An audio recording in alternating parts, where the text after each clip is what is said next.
What's up, weirdos? Tonight we're gonna go into a little bit of my weird obsession with Rose Quartz, a character from an animated show called Steven Universe. I just think she's beautiful and graceful, and she's like literally almost like a goddess level figure on this show.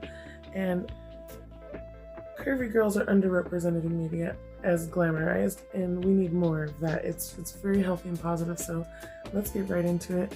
I just wish I could like be somebody for Halloween for once. But let's get into it. Let's do this. Coming at you live from her bedroom. Oh my god, so glamorous, I know. But today we're gonna do a deep dive into Rose Quartz, my favorite character from the animated series Steven Universe. Now, I know I'm an adult and it's supposedly a children's show, but I swear this is fun for all ages. I'm just getting into a rarely seen character just because she's my favorite today, and I feel like curvy girls are underestimated in media today. So let's dive right in. Let's go. And yes, the set is my bedroom. I know. I'm kind of a kook. Don't care. Let me like Rose Quartz. Just own it. I am a chaotic, quirky, weird, goofy, pink-haired mess. And no, I didn't dye my hair this color just because I love Rose Quartz, even though that is also true. The artists on the show did a really good job of capturing vulnerability, expressiveness, family dysfunction, and healing and working things out with those around you, even when things get kind of scary and sad. The themes in this show represent what it's like to be in real life situations, even though it's animated. And there's a lot of working out family issues and coming together in love and harmony, and it's really a joyful experience overall. I'd also like to add that while there are romantic interest plot lines, the story doesn't mainly revolve around romantic plot lines, which I find refreshing amid the whole climate of growing up being forced to believe that without a significant other, your life is meaningless, when that is not what life is about at all. And I think the show is a lot more entertaining, but also truly valuable. Like, I'm a grown woman. I'm 37, and I still love this show. My children, who are 9 and 11, love this show, and my older teenagers, 16 and 18, when they were younger, they did love the show. I don't know if they still do, but I remember them loving the show. But the artwork is just heart-wrenching. The story, relatable. The plot and the settings, otherworldly, and just immortalizing. I don't know this. The character of Rose Quartz immortalizes the fact that even tall, strong, curvy girls can be boss babe bitches that like dominate. She is rarely seen in the show, but the show revolves around this girl's story. She's beautiful, she's mysterious, she's vivacious, she's kind, she's forgiving, she's wondrous, she's full of awe and curiosity. And it really speaks to the child and the adult of all of us, that it's like, never lose that sense of wonder about the universe around you. You can totally see how she falls in love with Steven's father in the show. Like, I'm just saying, if you've never watched the Steven Universe series, give it a shot. Not just for my favorite character, but for the whole cast. It's so lovely. I've known other adults to even feel this way about the show, like I do, females as well, because it's such a positive, wholesome message, and it's almost like mental wellness themes run through it, and not in a way that people who hate therapy would be like, oh, that's obnoxious. No, it's more like, it's okay to talk about your feelings. It's not good to bottle it up, and it's okay to not be okay. Let's just talk about it, and you'll eventually, we'll work it through together. It's a very togetherness, loving family kind of show. It's beautiful. Let's dive in a little bit more here. Woo! The story moves forwards and backwards in time through the lives of these characters, showing back when the main child's father fell in love with his mother in the past, but it's a flashback episode when the main cast is already established. But it really does take you through that wondrous feeling of creation, vulnerability, putting yourself out there, and that love-struck wonder of awe, and those first exciting moments of falling in love with somebody new, that first moment you meet them and you don't actually fall in love instantly, but you have that that little extra something, the intrigue, the mystery, the romance, the drama. It's very like, this is a life-altering moment, and you felt those moments in real life. There's this sort of letting go, a lowering of inhibitions when it comes to, relationships in any direction, really. You've got to let down your walls to let someone in. It's beautiful. I mean, just look at that. Like, my heartstrings are pulled by even just the art. And this is from somebody who doesn't even know the storyline as well as she should. I haven't seen every single episode, and I haven't analyzed every single plot line and character, but I do know that even the side characters are all given individualized personalities, motivations, special little quirks and moments in the show that show off and display something unique about that moment in time, even if that character is never seen or heard from again, except for once. And the ones that are regulars become such like a family to the viewer, because it feels relatable. It feels like something we've all experienced before. That relief, that bonding, that fondness, familiarity of greeting a familiar face, someone who's been there for you in the past. And even though you're in an unfamiliar territory, you know that you're there with someone who means something to you, and hopefully you mean something to them in return. And that's what this show is kind of embodies, even though it adds like a mystical, supernatural, spatial, galactic element to the show, where there are these supernatural beings. It very still feels much more like a relatable family dynamic than anything else. You have the more aware, empathetic person in the room that can pick up exactly what's going on in someone's psyche.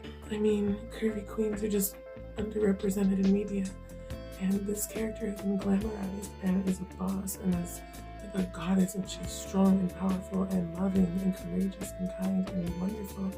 And no, I did not dye my hair this color so that I could emulate Rose Quartz, although it did occur to me that I would finally have a Halloween outfit. Now, while there is a lot of speculation that many of the show's main character plot lines involve the same-sex relationship or two, there's nothing overtly sexualized in the show whatsoever, and all romantic plot lines are kept completely healthy and simply based on emotional status and well-being, rather than holding anyone's traumas against them. Letting your emotions out is embraced among all genders equally, and it's kind of something we need to see, that boys and men can grow up to be in touch with their emotions. And even if something is traumatic happening as your mother passing before you were even born and leaving all this emotional baggage for you to deal with for the duration of your development, at least if you do have a loving support network around you, whoever you decide will be your family and will love you no matter what and encourage you, that's who your family is, regardless of biological ties or history or trauma. What matters is being there for one another in a loving capacity, and just striving no matter what to do your best to stay by the side of your loved ones, even when they aren't at their best. Even if your mother's love of her life is also dealing with the trauma of her passing, but also looking over you as like a motherly figure in your entire childhood and growth into adulthood. But once in a while, the past does catch up, and much of this show is spent in dealing with the consequences of Rose Quartz's actions, because she fooled a lot of living creatures across the galaxy when she was alive in the show. I don't want to spoil too much for you, but I will just say that she had maybe a secret life or a double identity, if you will. And for those of you who have never even heard of or seen the show yet, I really can't get into much more than that, because it will destroy a whole lot of plotline for you. But you can't really destroy it, because there's just so much entertaining and, I want to say, growth-oriented stuff, but it just feels so like, I don't know, warm and healing and good to let out even the perceived as negative emotions, because without that moment of clarity, you can't begin to heal and move forward and step into the light so that you can cherish the good times that you might have had with somebody while they were with you on this earth. And I think the show has a lot to say about grieving and healing and just coming to terms with embracing the love and joy and the memory of someone that you might have had for a fleeting moment in time. And just because they're no longer with us in the flesh in the moment, it doesn't mean they're not still with us in our heart. and all the memories you may have had with them, they're still there. And I do think it's important that they've shown a love story that is not typical as well. But since the Rose Quartz character is not your typical person or being, she kind of has a higher rank, let's say, over the other gems and characters in the show, but she has chosen to love and basically bring herself down to the level of regular beings and revoke her own citizenship as like kind of almost like a god status above all the other beings. So she doesn't do your typical relationship. She does what the hell she damn well pleases, and part of that involved falling in love with an earthling named Greg Universe, who was a performer, and she just couldn't help it when she met him. Next thing you know, she's pregnant with Steven. Which of course devastates Pearl because Rose Quartz was her entire world. She lived to serve her literally, quite literally. But she was the love of her life. Who doesn't love a boss queen? I mean, come on. No, I'm not talking about me. This is where it gets tricky because if Rose Quartz is pregnant with a half-human baby, this is like unprecedented. Humans and these godlike beings, crystal gems, just didn't mate. They're not from this planet. They were just visiting. They were going to colonize this planet and fell in love with the life here and changed their mind. Somehow this translated to the Rose Quartz character having to basically sacrifice her own life in order for her son to be successfully born, because she wanted him to be born. She made up her mind, and nothing anyone could say was going to sway her from that decision, and I don't blame her.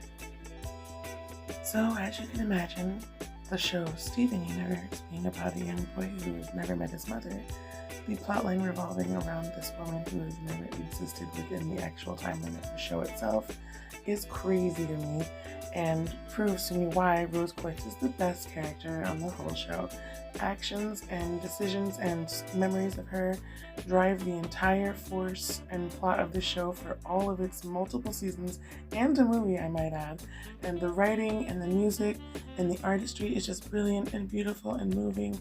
And I'm not ashamed to say that this show has made this grown woman cry on multiple occasions. So give it a watch if you haven't.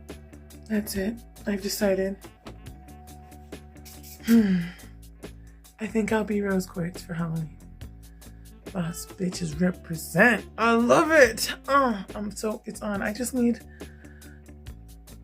the dress. Thank you so much for joining me on my first official long form video on this channel. Please throw down a like, comment, and subscribe, and I'll catch you next time. Bye. Also, let's be so serious. You would have fallen in love with Greg Universe too and had his human earthling baby even though you were like a goddess type figure. Even though she already had a girlfriend, it's kind of like, I understand polyamory. I mean, she's a goddess. Literal regular rules don't apply to her. So